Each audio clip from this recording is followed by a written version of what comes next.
Hello students, welcome to Sarthak Educare YouTube channel. Dear students, आज का इस वीडियो में अपकमिंग SCERT आसाम का DLED pre entry test exam 2026 के लिए जनरल इंग्लिश से टॉप 30 MCQs आज का इस वीडियो में डिस्कस करेंगे। तो वीडियो आपके लिए बहुत ही ज़रूरी है, वीडियो को लास्ट तक पूरा ज़रूर देखिएगा। चलिए क्लास को स्टार्ट करते हैं। Question number 1, identify the correct parts of speech for the underline word. आपको यह जो सेंटेंस है, the first train arrive late, यहाँ फास्ट के नीचे क्या किया है, अंडरलाइन किया हुआ है। तो ये फास्ट कौन सा पार्ट्स ऑफ स्पीच है आपको बताना है। ऑप्शन ए नाउन, क्या फास्ट एक नाउन है। ऑप्शन बी एडजेक्टिव, क्या फास्ट एक एडजेक्टिव है। ऑप्शन सी एडवर्ब, क्या फास्ट एक एडवर्ब है। And option D verb. तो इस प्रश्न का सही उत्तर हो जाएगा ऑप्शन बी, क्योंकि जब हम बोलते हैं the fast train arrive late, ये बहुत ही फास्ट चलने वाली ट्रेन है लेकिन ये देर से आकर के पहुंची है। तो ये ट्रेन को मॉडिफाई करने के लिए फर्स्ट वर्ड यूज़ हुआ है, therefore it is a adjective. ठीक है, आगे बढ़ते हैं। Question number 2, choose the correct collective noun for a group of cattle. A group of cattle हम जब बोलते हैं तब इसमें कलेक्टिव नाउन कौन सा यूज़ होता है। Option A flock, option B herd, option C pack, option D swarm. तो इस क्वेश्चन का सही उत्तर हो जाएगा ऑप्शन बी, क्योंकि जब हम बोलते हैं ए ग्रुप ऑफ कैटल तो इसमें हर्ड शब्द का प्रयोग होता है और हर्ड शब्द से कलेक्टिव नाउन जो कि बहुत सारे गायों को सूचित करता है। ठीक है, चलो आगे बढ़ते हैं। क्वेश्चन नंबर 3,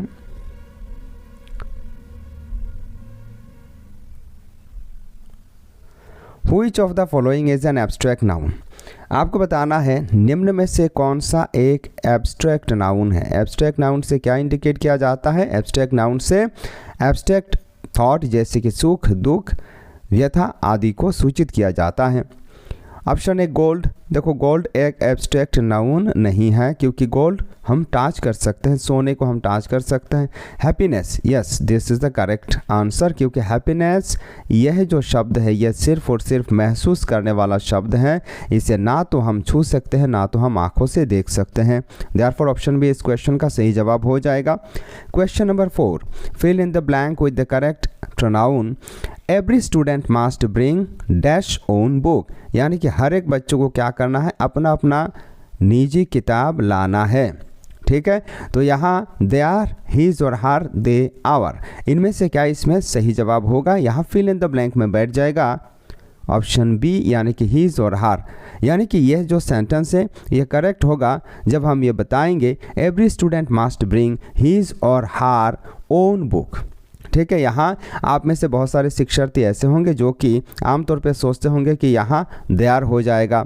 ठीक है, क्योंकि यहाँ एवरी स्टूडेंट जब हम बताते हैं तब एक एक स्टूडेंट को इंडिविजुअली सूचित किया जाता है। ठीक है, चलो आगे बढ़ते हैं। Question number 5, complete the sentence neither the teacher nor the students dash present yesterday। इस सेंटेंस को अगर हम फिलअप करेंगे, यहाँ ब्लैंक में बिठाएंगे तो क्या यहाँ बैठेगा। तो देखो option A was, option B were, option C is, option D are. तो यहाँ सही हो जाएगा ऑप्शन बी वर, क्योंकि नेदर द टीचर, ना तो शिक्षक ना तो बच्चे, इनमें से कोई भी कल विद्यालय में नहीं आए थे, हाजिर नहीं हुए थे। तो यह जब इंडिकेट करता है तब जाकर के प्लूरल जो वर्ब है ये यूज़ होता है, वी वर्ब यूज़ होता है। यहाँ देखो ये जो शब्द है ये टीचर है लेकिन यहाँ स्टूडेंट्स है, तो यहाँ ये जो टीचर और स्टूडेंट दोनों का बात है तो मतलब यहाँ प्लूरल वाला ही यूज़ होगा, देयरफॉर वर यहाँ यूज़ हो जाएगा। ठीक है, चलो आगे बढ़ते हैं। Question number 6, identify the correct sentence. आपको ये 4 सेंटेंसेस में से जो सही सेंटेंस है उसे ही ढूंढ कर निकालना है। ऑप्शन है he is living in Assam since 2010, यानी कि वो आसाम में 2010 से रह रहा है। Option B he has been living in Assam since 2010, तो यही सही सेंटेंस है क्योंकि यह एक प्रेजेंट परफेक्ट कंटिन्यूअस टेंस वाला सेंटेंस है जो कि बहुत पहले यानी कि 2010 में वो आसाम में रहना प्रारंभ किया है और अभी भी रह रहा है। ठीक है। और ऑप्शन सी में देखो ही लिव्ड इन असम सिंस 2010, यह सेंटेंस गलत है, ऐसा सेंटेंस नहीं होता है, ऑप्शन ए भी गलत है। Option D he lives in Assam since 2010, यह प्रेजेंट इंडेफिनिट वाला सेंटेंस गलत है, ठीक है। चलो आगे बढ़ते हैं। Question number 7, if it rains we dash the match. यहाँ ऑप्शन ए में है कैंसिल, ऑप्शन बी में है वुड कैंसिल, ऑप्शन सी में है will cancel and option D will have cancelled. तो अगर बारिश होता है तो हम मैच नहीं खेलेंगे, फ्यूचर इंडेफिनिट टेंस है, ठीक है। तो यहाँ विल कैंसिल हो जाएगा, यानी कि ऑप्शन सी यहाँ सही जवाब होगा। If it rains we will cancel the match. Question number 8, bread and butter dash my favourite breakfast. यानी कि रोटी के साथ मक्खन मिलाकर के मैं बड़ा ही शानदार तरीके से ब्रेकफास्ट करता हूँ। यानी कि देखो यहाँ ब्रेड एक शब्द है और बटर और एक शब्द है, लेकिन दोनों एक स्पेसिफिक डिश को सूचित कर रहे हैं, इसीलिए यहाँ का यूज़ हो जाएगा, यानी कि ऑप्शन है यहाँ सही जवाब होगा। आप में से बहुत सारे शिक्षार्थी ऐसे होंगे जो कि यहाँ आर को सही जवाब दे करके आ सकते हैं, क्योंकि आपको लगेगा ब्रेड और बटर दोनों ही अलग है, तो यहाँ दो है मतलब प्लूरल वाला वी वर्ब यहाँ यूज़ होगा, लेकिन यहाँ नहीं होगा क्योंकि ब्रेड एंड बटर का मतलब होता है एक स्पेसिफिक डिश, यानी कि एक ही डिश को यहाँ सूचित किया जा रहा है, ठीक है। चलो आगे बढ़ते हैं। वीडियो यदि पसंद आए तो वीडियो को लाइक ज़रूर करना, हमारे चैनल को भी सब्सक्राइब कर देना इसके साथ साथ। Question number 9, choose the correct past participle form of fly. Fly का सही पास्ट पार्टिसिपल फॉर्म क्या है? तो इस प्रश्न का सही उत्तर ऑप्शन सी हो जाएगा। फ्लाई का पास्ट पार्टिसिपल फॉर्म होता है phloem. Question number 10, by next June he dash his DLED course. यानी कि अगला जून में वो अपना DLED कोर्स को समाप्त करेगा। Option A will finish, option B will have finished, option C is finishing, option D has finished. तो यहाँ सही जवाब हो जाएगा option B will have finished, यानी कि फ्यूचर परफेक्ट टेंस का यूज़ होगा, क्योंकि देखो यहाँ कब वो अपना कार्य समाप्त करेगा वो डेडिकेटेड है, वो स्पेसिफिक है, यानी कि अगला जून के अंदर वो अपना DLED कोर्स कंप्लीट करेगा। तो जब क्या होगा, भविष्य वाला काम एक निर्दिष्ट टाइम पे समाप्त होने का बात हो, तब ये फ्यूचर परफेक्ट टेंस का यूज़ होता है, ठीक है। चलो आगे बढ़ते हैं। Question number 10, he is proficient dash English. यानी कि वो इंग्लिश में बहुत ही प्रोफिशिएंट है, बहुत ही एबल है, बहुत ही शानदार तरीके से वो इंग्लिश को कर सकता है। एट, इन, विथ, फॉर, यहाँ सही जवाब हो जाएगा option be in. He is proficient in English, यानी कि इंग्लिश भाषा में उसका जो प्रोफिशिएंसी है यह बहुत ही शानदार है, तो उस केस में इन यूज़ होता है। आगे बढ़ते हैं। Question number 10, the dog jumped dash the river. यानी कि वो कुत्ता नदी में कूद गया। तो यहाँ नदी में कूदा है, यानी कि वो बाहर से नदी की ओर जाकर के नदी में कुछ इस तरीके से कूदेगा, तो यहाँ इनटू का प्रयोग होगा, ठीक है। और अगर ये मान लो यहाँ एक ये वाला दीवार है, इस दीवार को अगर ये कुत्ता कूदने का बात करते तो यहाँ क्या यूज़ होता, यहाँ ओवर यूज़ होता, क्योंकि दीवार में वो क्या है, सट के नहीं, वो दीवार से अलग होके ही ऊपर कूदता है, ठीक है। तो जब टच होने का बात नहीं होगा तब क्या होगा, ओवर यूज़ होगा। आई बात समझ में? चलो आगे बढ़ते हैं। Question number 13, do you know how to play dash guitar. यानी कि क्या तुम जानते हो किस तरीके से एक गिटार को बजाया जाता है? तो यहाँ गिटार क्या होगा, AND, नो आर्टिकल रिक्वायर्ड। तो यहाँ दी आर्टिकल यूज़ होगा, क्योंकि यहाँ सिर्फ एक गिटार को बजाने का बात नहीं है, यहाँ गिटार को किस तरीके से बजाया जाता है, यहाँ डेफिनेट आर्टिकल दी का प्रयोग होगा, इसीलिए ये सेंटेंस सही हो जाएगा। Do you know how to play the guitar. क्या तुम जानते हो गिटार किस तरीके से बजाया जाता है? Question number 14, he is dash honourable man. यहाँ ऑनरेबल वो अमेरिकन इंग्लिश हो गया है, यू यहाँ लगेगा।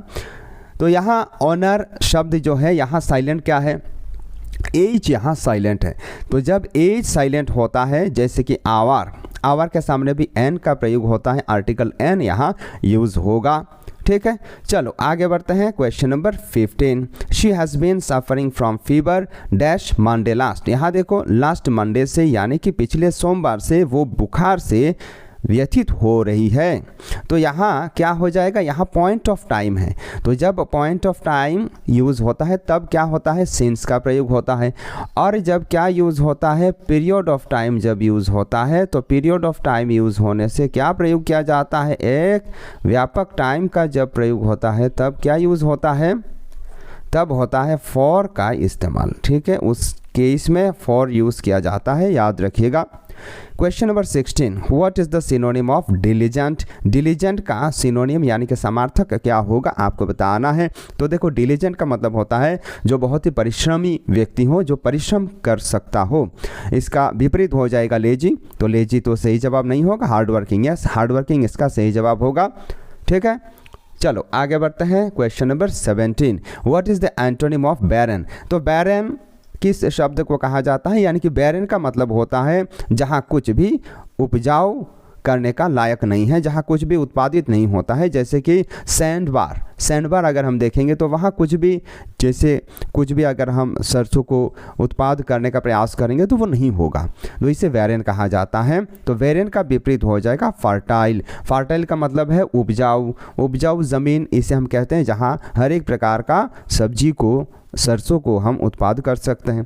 ठीक है, question number 18, choose the correct meaning of the idiom to turn over a new leaf. ये जो इडियम है to turn over a new leaf, इसका मतलब क्या है, तो to turn over a new leaf का मतलब होता है कुछ नई तरीके से बिहेव करना स्टार्ट कर देना। इसीलिए इस प्रश्न का सही जवाब हो जाएगा option B, to start behaving in a better way, यानी कि एक अच्छी तरीके से जीवन जीना, व्यवहार करना, जो भी हम करते हैं ना एक नई तरीके से, एक नई सिरे से जब हम प्रारंभ करते हैं। जैसे कि आप डीएलएड का यह जो एंट्रेंस एग्ज़ाम है, इसे एक नई तरीके से जब आप प्रारंभ करोगे बहुत ही उत्साह, जुनून के साथ, जोश के साथ, तो उसे हम क्या कहेंगे, to turn over a new leaf कहेंगे। ठीक है, चलो आगे बढ़ते हैं। Question number 19, one who can not read और राइट इज कॉल्ड। एक ऐसा व्यक्ति जो ना तो पढ़ सकता है ना तो लिख सकता है, उसे क्या कहा जाता है। Very simple, the correct answer is option है इलिटरेट। जो पढ़ भी नहीं पाता है, लिख भी नहीं पाता है, उन्हें इलिटरेट कहा जाता है।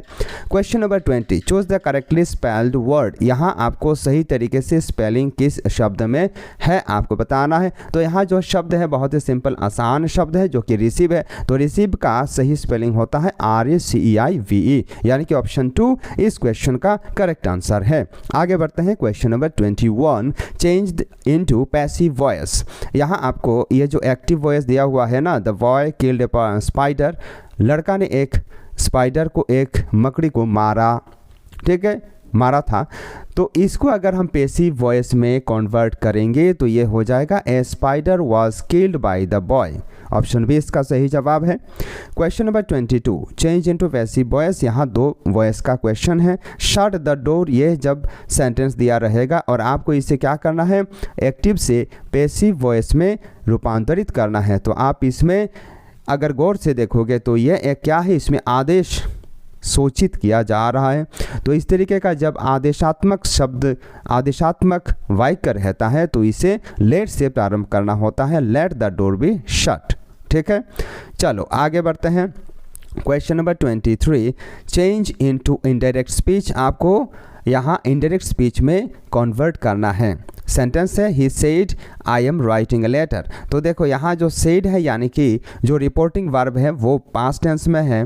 तो पास्ट टेंस में होने से ये वाला भी रिपोर्टेड स्पीच में जो रिपोर्टेड वर्ब है ये भी पास्ट टेंस में ही कन्वर्ट होगा, यानी कि वो कॉरेस्पॉन्डेंस में कन्वर्ट होता है। ये पास्ट टेंस में होगा तो ये भी हमें क्या करना पड़ेगा, उसी तरीके से चेंज करना पड़ेगा। तो अगर हम इसे बदलाव करेंगे तो ये पास्ट कंटिन्यूअस टेंस में चला जाएगा। ये प्रेजेंट कंटिन्यूअस टेंस में है, ये पास्ट कंटिन्यूअस टेंस हो जाएगा। इसीलिए इसका सही जवाब ऑप्शन बी होगा, he said that he was writing a letter.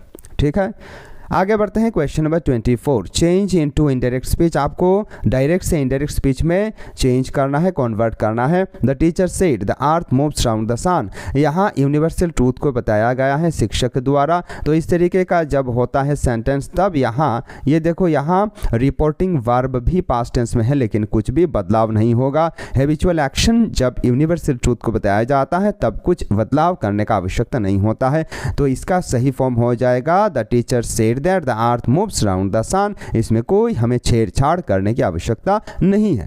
ठीक है, चलो आगे बढ़ते हैं। Question number 25, identify the error in the sentence he gave me many advices. यह जो सेंटेंस है he gave me many advices, इसमें गलती कहाँ है, गलत कहाँ है, आपको बताना है। तो इस सेंटेंस को अगर आप गौर से स्टडी करोगे तो एडवाइस ही होता है, यहाँ एडवाइस का कोई प्लूरल फॉर्म एडवाइसेस प्रयोग नहीं होता है, जो कि गलत है। इसीलिए इस प्रश्न का सही जवाब ऑप्शन डी होगा। यहाँ होना चाहिए था he gave me many advice. ठीक है, जैसे कि फर्नीचर को अगर आप फर्नीचर्स कहेंगे प्लूरल फॉर्म में तो यह गलत है, क्योंकि यह फर्नीचर ऑलरेडी एक सदा प्लूरल फॉर्म में रहने वाला शब्द है। Question number 26, which of the following is a receptive scale in English language learning. English भाषा को जब हम सीखते हैं तो इंग्लिश लैंग्वेज लर्निंग में कौन सा स्केल एक रिसेप्टिव स्केल कहलाता है। रिसेप्टिव स्केल उसे कहा जाता है जिसमें हम स्पीकर का कुछ बताया हुआ चीज़ है उसे हम लेते हैं, अपनाते हैं, ग्रहण करते हैं, तो उसे रिसेप्टिव स्केल कहा जाता है। तो रिसेप्टिव स्केल प्राइमरीली दो हैं, एक है रीडिंग और एक है क्या, लिसनिंग। तो हम जब लिसनिंग करते हैं तो स्पीकर का जो भी संदेश है, जो भी वो बता रहे हैं, वो हम श्रवण करते हैं, उसे ग्रहण करते हैं, रिसीव करते हैं। और जब हम पढ़ते हैं किसी का किताब को, तब हम क्या कर रहे हैं, वो जो बताना चाहते हैं उसे हम रिसीव करते हैं। तो इन्हें रिसेप्टिव स्किल कहा जाता है। और ये जो स्पीकिंग है, जब हम खुद स्पीकिंग करते हैं तो हम अपना थॉट को दूसरों के सामने एक्सप्रेस करते हैं। जब हम राइटिंग करते हैं तो राइटिंग के मदद से भी वही कार्य हम करते हैं, अपने आप को एक्सप्रेस करते हैं दूसरों के सामने। तो इन्हें कहा जाता है एक्सप्रेसिव स्किल। ठीक है, तो इस प्रश्न का सही जवाब ऑप्शन सी हो जाएगा, रीडिंग, जो कि एक रिसेप्टिव स्किल है। ठीक है, चलो आगे बढ़ते हैं। Question number 27, fill in the blank with the appropriate question tag. Question tag का यहाँ दिया गया है, आपको बताना है। You are coming to the college today. आज तुम कॉलेज आ रहे हो डैश, यानी कि यहाँ कौन सा क्वेश्चन टैग यूज़ होगा। तो देखो, ये जो कॉमा के इधर वाला जो पार्ट है ना सेंटेंस का, क्या ये नेगेटिव है या फिर एफर्मेटिव है, वो सबसे पहले आपको देखना है। तो यहाँ देखो, ये सेंटेंस कहीं ना कहीं नेगेटिव नहीं है, ये पॉजिटिव सेंटेंस है, यानी कि एफर्मेटिव सेंटेंस है। तो जब एफर्मेटिव सेंटेंस होगा तो टेक क्वेश्चन क्या होगा, नेगेटिव में होगा। और जब यह वाला पार्ट सेंटेंस का क्या होता है, नेगेटिव में होता है, तब जाकर के टेक क्वेश्चन पॉजिटिव क्या होगा, टेक क्वेश्चन एफर्मेटिव में होगा, यानी पॉजिटिव में होगा। तो इसका मतलब है इसका सही जवाब ऑप्शन ए होगा। You are coming to the college today are not you, यानी कि ऑप्शन ए इसका सही जवाब है। ठीक है, आगे बढ़ते हैं। Question number 28, complete the sentence using the right phrase. यहाँ आपको सही फ्रेज प्रयोग करके सेंटेंस को पूर्ण करना है।